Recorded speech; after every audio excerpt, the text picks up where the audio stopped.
friends, and welcome back to Ravenbrook Farmstead. I'm Natalie, if you're new here. Today I wanted to take you guys on a tour of our garden because I haven't done one since, all the plants went in and, the spring hustle has been over. And so I wanted to show you what we have cooking up because we've done a lot this year. We've added new beds, we've added some new infrastructure, and so I want to show you what that looks like. So we'll start over in the front of our lot, just because all of that is new. So the first thing we added was this new fence here, which we made with cattle panels and posts. We used to have a fence back here, but we just felt like it cut off the property too much, and so we wanted to move it up further so we can feel like we have the full use of the yard. And so my vision, because we are close to the road, is to have this all covered in vines to create some privacy during the summertime when we're out in our yard. So I've planted some stuff all along here. This is kiwi berry. And so if you've never had kiwi berry, definitely something to seek out. So it's also called hardy kiwi. And they're basically like little mini kiwis that have no fuzz that you can just eat like a berry. And they're very cold hardy. So they grow really well around here. So I have 3 of them, and they get big and thick and vining, and my hope is that they'll take over this entire fence. It's gonna be a while before these guys reach maturity because they're so small. In the meantime, for this year, I have planted beans. So these are a runner bean that I planted from Gordo Beans. I think that's the name of the company that do these artisanal beans, and we love them. They were super good. So we decided to save some and not eat all of them and plant them. And they've actually germinated really well, which is great. So we have 4 mini beds of those beans in between the kiwi berries. And then this last one is just one little bed of yard-long noodle beans. We did them last year, like the red ones, and my husband really liked them. I wasn't a huge fan, so we compromised and I put a little bit in. I just feel like green beans are better. They were a little bit woody for me. The other thing that we've added over here is a strawberry bed. So there's 2 varieties of strawberries in here, and we just made this out of pallets that we sat down with some cardboard underneath, some soil and compost, and then we just took some scrap wood and lined it so that it looks, kind of nice and continuous. It was really, really easy to put together, and it looks great considering that it's all scrap, so that's nice. So this year we're plucking off all the flowers. A couple of them have busted through our flower picking to create fruit. So we're just gonna let that go so that we can see what these strawberries varieties taste like. But otherwise we're trying very hard to let them establish roots. So we're plucking all the flowers off so they can't make fruit.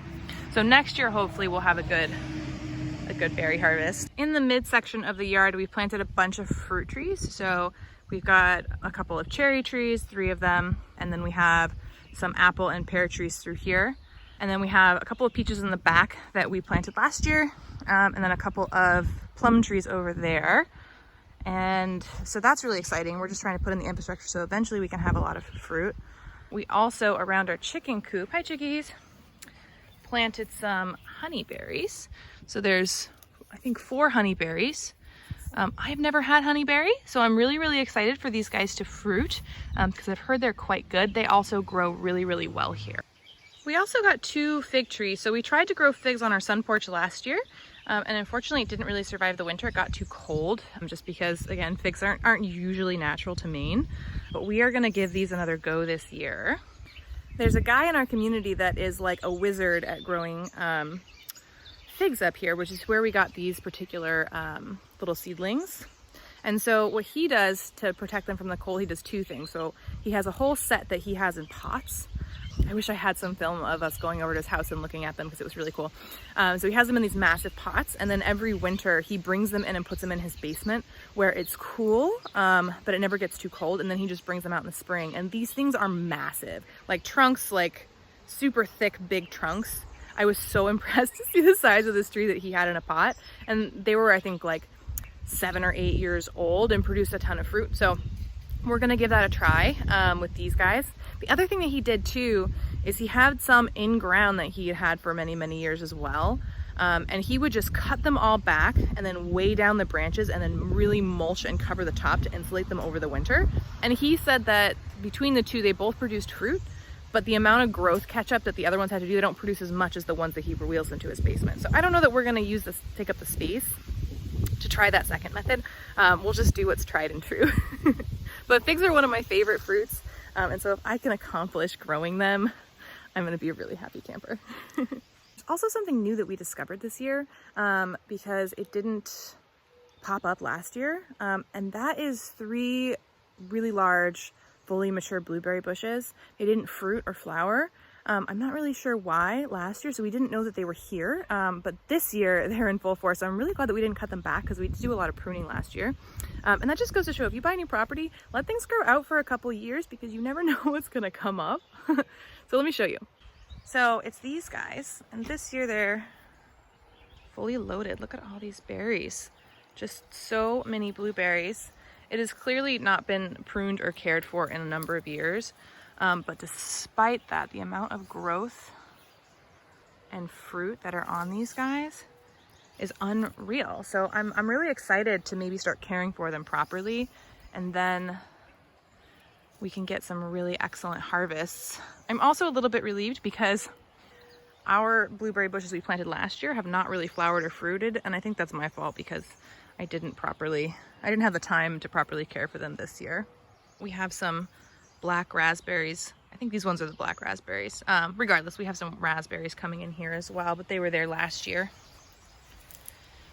So along this side of the yard, we have 2 raspberry bushes. This one started out strong, but is slowly dying, and I'm not really sure why. Does anybody know what could be possibly killing off my canes? Definitely leave a comment below if you have any ideas. I did prune these. The second one over here is doing much better, but I'm noticing that it's starting to have a similar die-off. Not nearly as bad though. So this one's a golden raspberry. But I'm not sure what could be causing it. I do have a little bit of fruit coming in. So hopefully we'll get something. And there's some good new growth as well. So again, these are some of the fruit trees we planted back here. They get a lot of afternoon sun. So these are Asian pear trees. This one of them's Asian. I think one of them is European. That one is the Asian pear, and this one is a European pear. And he is breaking dormancy a little bit later than every other fruit tree that we have. The Asian pears, I know that you can grow them here because people do, but they're a little bit more susceptible to the cold, so it's kind of a bit of an experiment. And we'll see how well they do here. It's the same with the cherries. You can grow cherries here, but they can be a little bit more susceptible. So I imagine that some of these trees might not make the winter this first year and we'll have to replace them. These are plum trees, this one and that one. And plums do quite well here. We got a little bit behind back here just because we got busy with all of the other projects that we were doing. So we do have to come back here and put some love into weeding everything that's overgrown. But one thing I did do this year is, so we have a lot of raspberries that grow around the edge of our yard that were here when we moved. There's a red raspberry variety and a black raspberry variety. They were just shooting up in different places. I could tell that they hadn't been properly cultivated in a long time. Maybe they've been hit by a mower every year. And so we got some berries last year, but not a lot. And so my goal this year was to kind of maybe move them and centralize them to one location and build like a thicket. And then actually keep up with the pruning so that we can start to get good yields off of, what's existing already on the property. And so I want to show you what I did. So it's hard to tell because it's a little bit overgrown, but I ran this fence all along from one side to the other, and then I just planted a bunch of raspberries. So these are I believe these are the red raspberry variety here. And I pruned them properly, and they are just absolutely loaded, which I'm excited about. I'll show you over here too. There are some gaps, so I'm hoping that next year it will fill in a lot as I train up some of the little suckers that come up and maybe move some other ones. But I think that this year we're gonna get a really good berry harvest. The power of pruning, y'all. It's great. There are some other spots too. So like there's another little patch that's fruiting over in that corner. And so we'll just kind of go through and prune those out. The other thing that we've done too, and this has been a benefit of actually letting all of this get behind in terms of our mowing and weeding, is that we have all of this wild strawberry that has just basically overtaken the back of our property, and it's fruiting too. So one of my tasks today is to come through and harvest some of these guys because they're absolutely delicious. see if I can get it to focus. Yeah. They're small. It's like the whole flavor of a big strawberry compacted into a tiny little strawberry. Like, these guys are just amazing. And there are so many of them hidden back here. So I'm going to bring a basket and harvest a bunch and maybe do something with it. It'd be fun. We also had like a mushroom growing station, essentially. So we had 2 mushroom beds here last year, which haven't come back this year, but we also didn't really properly weatherize them. So I'm going to try to get some more spawn and get them started again, because it was really nice to have that. And then over here, we inoculated a bunch of logs with shiitake spores last year. Earlier in the spring, we submerged them and dunked them and got like a flush of like 4 mushrooms that the slugs really, mostly ate actually. And so we kind of propped them up on cinder blocks and had some poles to lift them up.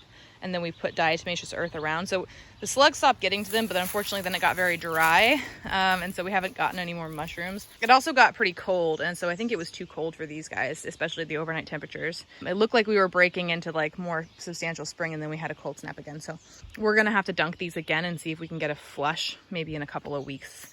Because it would be awesome to get like a big harvest of shiitakes. That'd be great.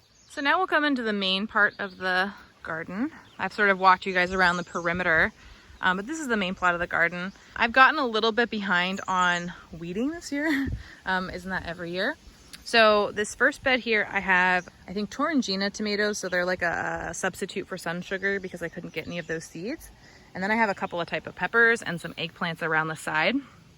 I'd have to refer to my little chart to tell you which varieties. Now I have just I started weeding half of it. So over here it's kind of weeded and over here it's not. But the main weed that's coming in, it's really funny, are actually little tomatoes from last year. Just because I didn't clean the bed out. So let me show you, it's kind of funny. Let's find a good one. So over here you can see these little clusters of tomatoes. And if you pull them out, you can see the tomato. So whoopsie. It also makes me feel a little bit silly because the same thing is happening in the other bed where the sun sugar was. And so I feel like I could have just waited and separated these seedlings out and then had that tomato and not bought a different variety. But I'm also not sure that it would be a true to seed. So, but the one thing I'm super proud of are these peppers, because this is about the size that they were at the end of the season last year. So this year I got heat mats to start these guys and I put them in a little bit bigger, and they're doing so much better this year. Like last year my peppers were just a colossal flop, and this year it's working out pretty well. Here I have some Romanesco and some cabbage as well. It's very odd that like some things are doing really well and then some things just don't, and it feels kind of random as to which, which one's well and which one's not. I'm not really sure why that is. I probably could have planted these a little bit closer together and gotten more, but whatever. So here is my second bed where I have more peppers. Again, I have the same little tomato overgrowth problem here. I have 2 different varieties of cherry tomatoes in this bed. And if you guys are interested in what varieties I'm growing, I did do a video where I talk about the different tomato varieties, so I'll link that somewhere here. Some more peppers, and then I have one, this is a patty pan squash in this corner here. This bed over here is some cauliflower, I think, broccoli, but mostly it's Chinese broccoli, so I think that's what all this is Chinese broccoli, which is one of my favorites. I didn't really know how it would grow necessarily, so next year I think I'll do it in rows instead of the way that I've done it this year. So I learned that. I probably could have looked it up, but I was a little lazy. And then this bed has really gone to the dogs. This is a lot of different Asian greens.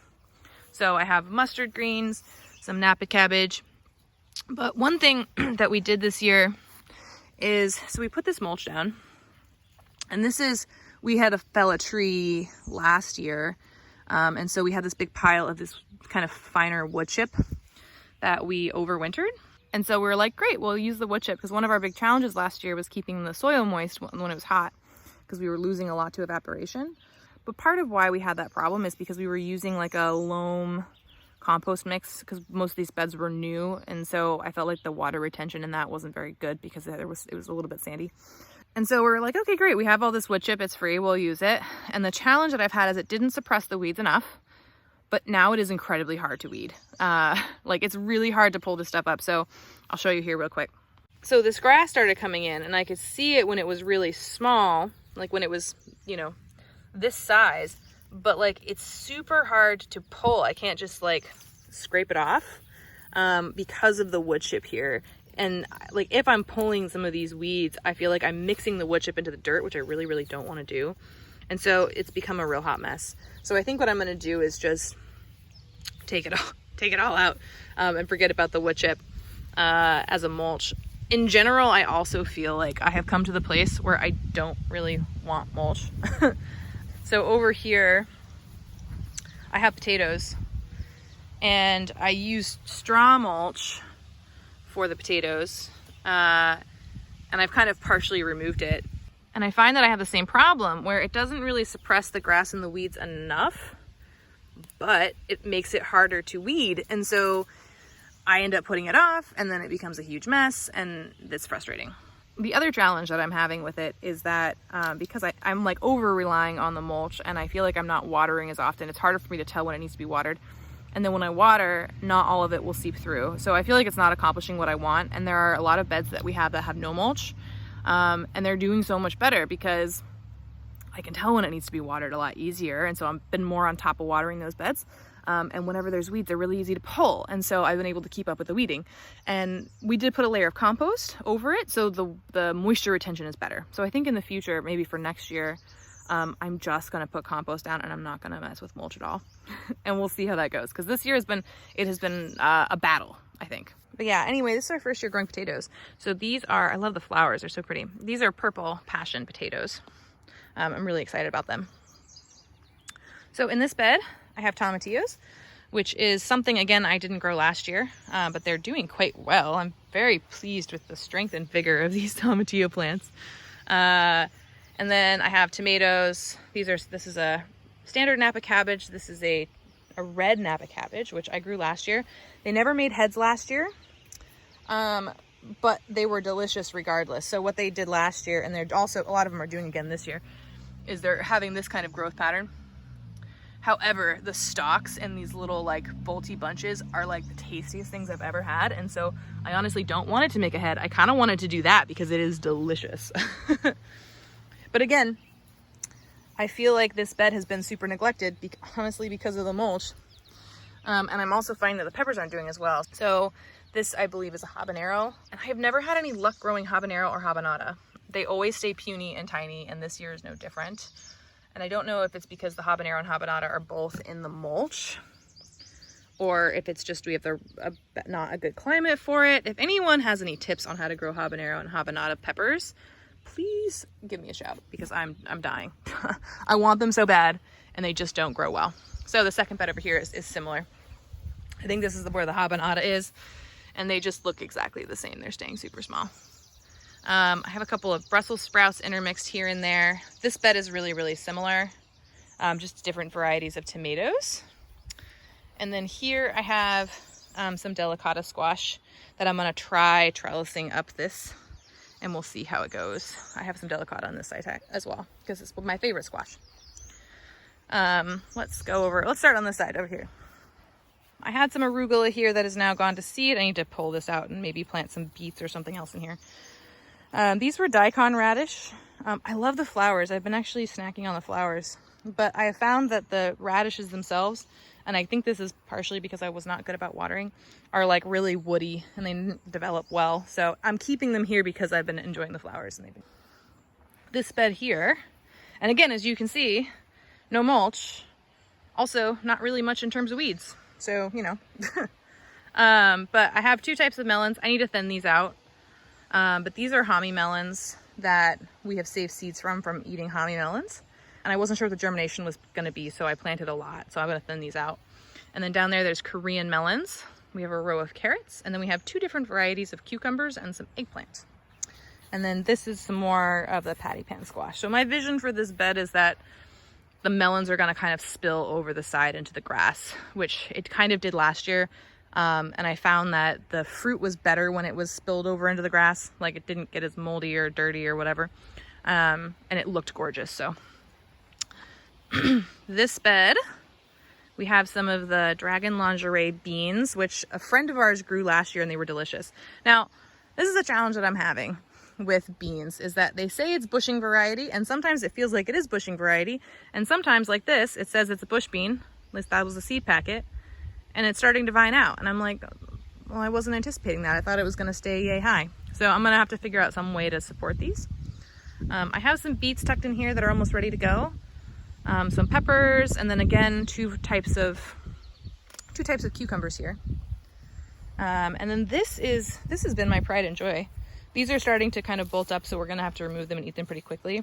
But this is a type of like butter bib lettuce called Optima that is probably one of the best tasting lettuces I have ever had.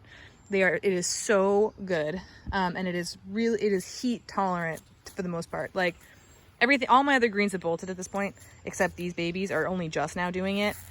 Super easy to grow, like just fantastic. So if you haven't grown Optima before, give it a try. It's amazing. We also have our grapes here, which we thought we killed, but they have come back, and they're doing super well, which I'm pleased with because I didn't want to have to replant them. I thought that was a failure last year and it was not, which is awesome. Let's see. I planted 2 different types of spinach this year, and I've never been very successful with spinach, but this year was a pretty good success because I tried starting it from seed rather than direct sowing, which worked way better. I mean, these are both bolted at this point, but this was one called Tundra, which I found was pretty heat resistant, which is awesome. And then I did one called Equinox over there, which bolted way earlier and was not as good. It didn't taste as good. It was not as good of a producer. So, and again, I have kale kind of planted throughout the garden. This is my paste tomato. So this is one called Striped Roman. And I'm doing this, I've never grown this one, so we'll see how it goes. They're ready to be supported. So I have these up here to try to do like a weave for supports. Got another type of cucumber, some more beets, some more peppers, and then some snap peas. And then these are more delicata squash, which I'm hoping will spill out and over. I grew 2 different types of snap peas. So I have a red snap pea and I have a just a standard snap pea. I can't remember what the variety of this one is. This is Royal Snap. I did a different variety of red snap pea. And the challenge that I have with these guys is they're gorgeous. They have these really beautiful flowers, but they're not very good. Like, I mean, they're not bad, but they're not very sweet. Like, they're okay. But I find that the standard, like super, like the standard sugar snap peas just taste way better. But I feel stubborn because they're so pretty that I want to keep growing them. So I have a standard haricot vert green bean, which again was supposed to be a bush bean, but it seems like it's starting to vine out. And last year I grew this similar type of bean, but a different variety, and it stayed this high and it didn't do what this is doing now. So I don't know if it's something about the way I'm growing them or what that's causing them to vine. I have a bunch of parsnips. So I've never grown parsnips. This is first this year. And again, more cucumbers. If you can't tell, I'm obsessed with cucumbers. I love them. Now, a challenge that we have is the cucumber beetle. So I've been coming out every morning with a jar of oil and just picking them off. And I did a bunch yesterday. And today it's much better. There's not nearly as much. So I'm hoping that I can stay on top of it. Last year I did that and it worked fine. I didn't have any destruction. So that's my strategy again this year. Now, these beds are all new. We were in a time crunch because everything had to go in. And so we basically, the way that we built these is we just flipped over the sod and then covered it all with compost because we did not have enough cardboard to fully suppress the weeds. I anticipate that we're going to have trouble this year with that. So you can already see, I'll go over and show you a second, but the grass is coming up. So I'm going to have to like do something about that. But so far the plants are doing pretty well. So I have some summer squash here. But then from here back is all winter squash. So I have kabocha squash and then one called Salmon River that I've never tried before. These are the striped German tomatoes, which were my hands down favorite last year. So I planted more this year. And then down here, I have a little row of edamame. And then this is cardoon, which I've never had, but I'm an artichoke fanatic. And apparently this is like artichoke, but you eat the spines, like kind of like celery, instead of the flower. And so that is an experiment this year. These guys have taken a while to take off, but I'll pull this out. But some of them are starting to get kind of bigger and stronger finally. I think they just need it to be warm. It's been a very, very cool spring for us. And so I feel like a lot, like especially compared to last year, a lot of things haven't really started taking off until like this week, because our overnight temperatures have really been stubborn in the high 40s, but nothing seems to be damaged and it seems like things are starting to take off again. So one of our big goals for this year was to grow a lot more melons, because we had very little space last year and it wasn't very successful. So we're trying to give it more space. So this whole entire row is a muskmelon called Hannah's Choice. The reason why we grew this is because we did a farm tour at a local farm here, and they said that this one was hands down the most pest resistant for the pests here. Had a short growing season. They always got good harvest. It was really, really reliable in this climate. So we're giving that a try. We're kind of going all in on it. And then here we have a seedless watermelon and then 2 non-seedless watermelons. We did get some watermelons last year, which is great, but I definitely overcrowded them a little bit. So we're trying again.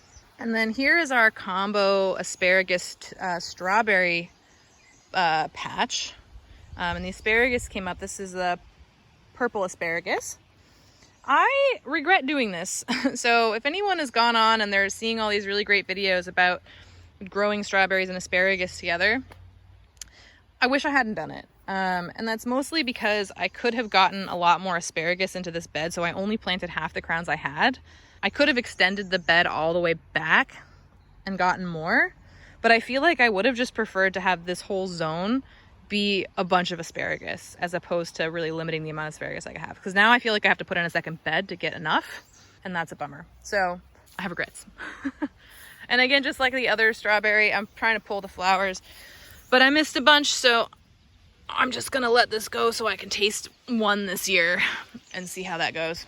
So overall, I feel like this year has been better than last year. Like, the goal was to do more and better. That was kind of my motto for this year. And I feel like we've accomplished that. I feel like I used space a little bit better. And I have definitely made corrections for some of the challenges that I had. There are certain things that, of course, I'm going to do differently next year, but that's what gardening is about, I think. It's always okay, we'll try it better next year. And every year you learn and you grow and you change the way that you do things, and that's like the joy, I think, of gardening. But I'm thrilled. Like, I think that we're gonna get a good harvest, and my goal this year is to try to preserve some stuff. So I'm unless, barring disaster, I think that we're gonna have enough. So that's all I have for you guys. That's the full garden tour. I'm hoping to do these more often. I said that last summer and I just got too busy, but I think this summer it's a little bit more accomplishable. And so as I start to do some harvests and pull things out, I'll kind of show you how things went. I hope you enjoyed, and I will see you guys in the next video.